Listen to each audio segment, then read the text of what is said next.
घटोत्कच का जन्म। सुरंग के रास्ते लाक्षागृह से निकलकर पांडव अपनी माता के साथ वन के अंदर चले गए। कई कोस चलने के कारण भीमसेन को छोड़कर शेष लोग थकान से बेहाल हो गए और एक वट वृक्ष के नीचे लेट गए।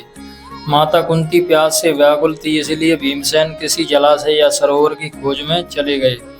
एक जलाशय दृष्टिगत होने पर उन्होंने पहले स्वयं जल पिया और माता तथा भाइयों को जल पिलाने के लिए लौटकर उनके पास आए।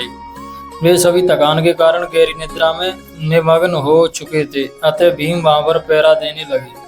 उस वन में हिडम्ब नाम का एक भयानक असुर का निवास था। मानवों का गंध मिलने पर उसने पांडवों को पकड़ लाने के लिए अपनी बहन हिडम्बा को भेजा, ताकि वह उन्हें अपना आहार बनाकर अपनी क्षुधा पूर्ति कर सके।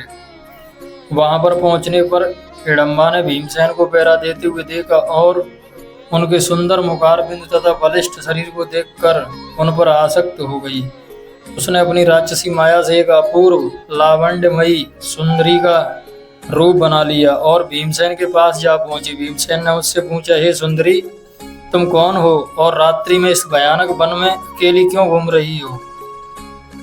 भीम के प्रश्न के उत्तर में हिडिंबा ने कहा, हे नरश्रेष्ठ, मैं हिडम्बा नाम की राक्षसी हूँ। मेरे भाई ने मुझे आप लोगों को पकड़ कर लाने के लिए भेजा है, किंतु मेरा हृदय आप पर आसक्त हो गया है तथा मैं आपको अपने पति के रूप में प्राप्त करना चाहती हूँ। मेरा भाई हिडम्ब बहुत दुष्ट और क्रूर है, किंतु मैं इतना सामर्थ्य रखती हूँ कि आपको उसके चुंगल से बचाकर सुरक्षित स्थान तक पहुँचा सकूँ। इधर अपनी बहन को लौटकर आने में विलम्ब होता देख कर हिडम्ब उस स्थान में जा पहुंचा जहां पर हिडम्बा भीमसेन से वार्तालाप कर रही थी। हिडम्बा को भीमसेन के साथ प्रेमालाप करते देखकर वह क्रोधित हो उठा और हिडम्बा को दंड देने के लिए उसकी ओर झपटा। यह देखकर भीम ने उसे रोकते हुए कहा, रे दुष्ट राक्षस, तुझे स्त्री पर हाथ उठाते लज्जा नहीं आती? यदि तू इतना ही वीर और पराक्रमी है तो मुझसे युद्ध कर। इतना कहकर भीमसेन ताल ठोककर उसके साथ मल्ल युद्ध करने लगी। कुंती तथा अन्य पांडव की भी नींद खुल गई। वहां पर भीम को एक राक्षस के साथ युद्ध करते तथा एक रूपवती कन्या को खड़ी देखकर कुंती ने पूछा, पुत्री, तुम कौन हो? हिडम्बा ने सारी बात उन्हें बता दी। अर्जुन ने हिडम्ब को मारने के लिए अपना धनुष उठा लिया, किंतु भीम ने उन्हें बाण छोड़ने से मना करते हुए कहा, भैया, आप बाण मत छोड़िए, मेरा शिकार है और मेरे ही हाथों मरेगा। इतना कहकर भीम ने हिडम्ब को दोनों हाथों से पकड़कर उठा लिया और उसे हवा में अनेकों बार घुमाकर इतनी तीव्रता के साथ भूमि पर पटका कि उसके प्राण पखेरु उड़ गए।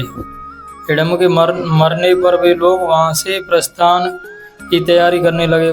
इस पर हिडम्ब ने कुंती के चरणों में गिरकर प्रार्थना करने लगी, हे माता, मैंने आपके पुत्र भीम को अपने पति के रूप में स्वीकार कर लिया है। आप लोग मुझे कृपा करके स्वीकार कर लीजिए।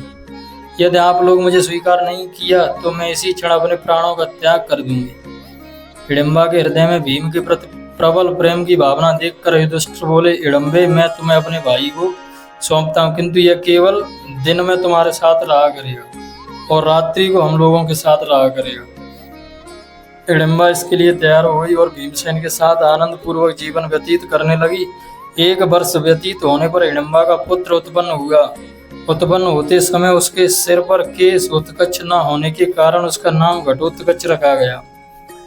वह अत्यंत मायावी निकला और जन्म लेते ही बड़ा हो गया। हिडिंबा ने अपने पुत्र को पांडवों के पास ले जाकर कहा, यह आपके भाई की संतान है, अतः यह आप लोगों की सेवा में रहेगा। इतना कहकर हिडिंबा वहां से चली गई। घटोत्कच श्रद्धा से पांडवों तथा माता कुंती के चरणों में प्रणाम करके बोला, मुझे मेरे योग्य सेवा बताएं।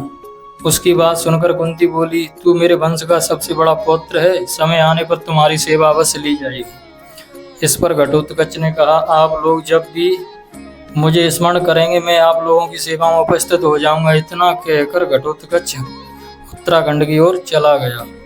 दोस्तों, आपको यह कहानी अच्छी लगी हो तो वीडियो को लाइक और कमेंट जरूर करें। चैनल को सब्सक्राइब भी कर लें।